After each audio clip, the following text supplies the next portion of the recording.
भगवान देवाधिदेव महादेव को जल चढ़ाते हैं, उसके 5 अलग अलग तरीके हैं। बहुत सावधानी से सुनना कथा, आपकी और हमारी जिंदगी की सार्थकता को सिद्ध करने वाली कथा। आज पंजाब की इस पवित्र भूमि पर अगर यह प्रसंग निकला है तो इसको आप अगर सुनेंगे तो आपका जीवन सार्थक होगा। शिव जी को 5 तरह से जल चढ़ाने का तरीका है। जैसे पंचामृत होता है, दूध, दही, शहद, घी, शक्कर, ये सब पंचामृत के अंतर्गत आते हैं, उसी तरह शंकर जी को 5 तरह से जल चढ़ाने का क्रम वर्णित किया गया। अब उसको समझेंगे, बहुत सावधानी से समझिएगा। पहला, जल लेकर आए, सीधे डायरेक्ट शंकर भगवान के शिवलिंग पर चढ़ा दिया। यह प्रथम जल का चढ़ाने का तरीका। दूसरा,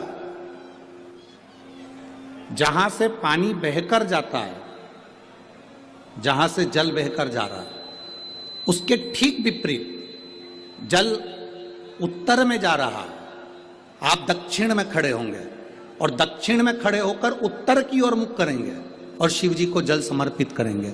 यह रोग मुक्ति करने वाला है और हमारे रोग पर हमें विजय प्रदान करने वाला है।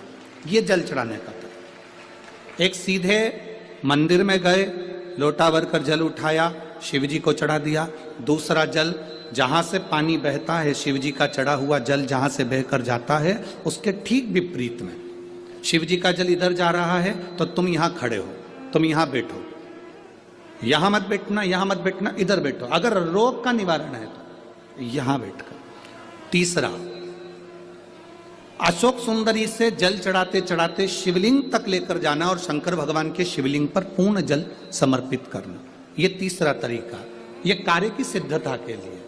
हम जब किसी से आस ना लगाकर परमात्मा से विनती करते हैं तो वो विनती करने का तरीका। तीसरा। चौथा, शिव जी पे चढ़ा हुआ जल 5 जगह पर समर्पित करना। गणेश जी, कार्तिकेय, अशोक सुंदरी, शिवलिंग और जलाधारी। ये चौथा क्रम है। जब जिस नारी का, जैसे एक पत्र है, देखिए,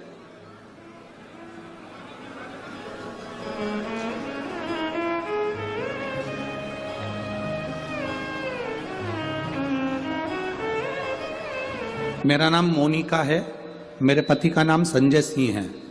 मैं दिल्ली स्वरूप नगर की निवासी हूँ। कहीं बैठी हो तो हाथ हिला सकती हैं। अगर कहीं बैठी हो तो हाथ हिला सकती हैं। मेरा नाम मोनिका है, मेरे पति का नाम संजय सिंह है। मैं दिल्ली स्वरूप नगर की निवासी हूँ। मेरा फ़ोन नंबर ये है। कहीं बैठी हैं? अच्छा, सीढ़ी पर है। ठीक है, आप हाथ हिला दीजिए। श्री शिवाय नमस्तुभ्यम। ठीक है, कैमरे वालों को दिख गया है ना? ठीक है। भोले बाबा की कृपा का मैं क्या वर्णन करूं गुरुदेव। आप जो जल चढ़ाने का तरीका वर्णित करते हो, अगर उसको नियम से धारण करने वाला व्यक्ति होता है तो बाबा सुनता जरूर है।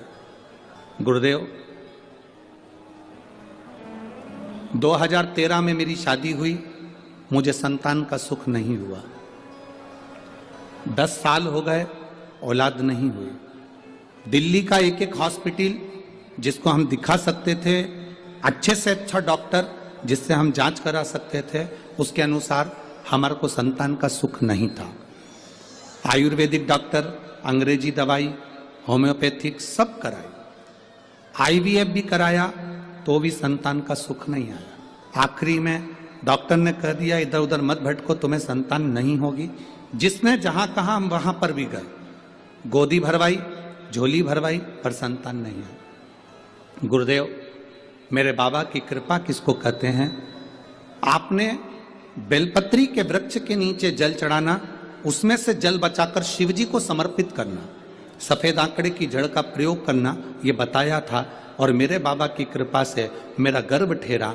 मेरे बाबा ने मुझे आज 10 साल के बाद औलाद दी है।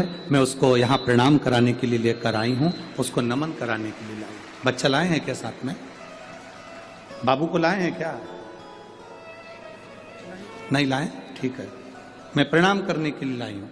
गुरुदेव, बाबा बाबा है। बैठिए बहन, शिव तत्व एक जल चढ़ाने का तरीका, शिव जी को हम जो जल चढ़ाते हैं उसका एक तरीका भी हमारी जिंदगी में अगर हमने उसको स्मरण में रख लिया तो हमारी कार्य की सिद्धता को सिद्ध कर देता है,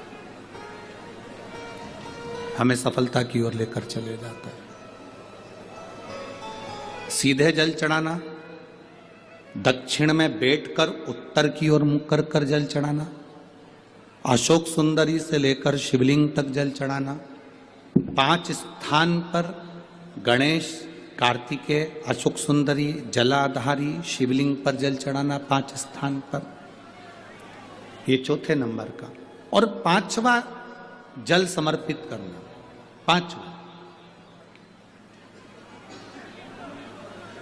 5वें नंबर का जो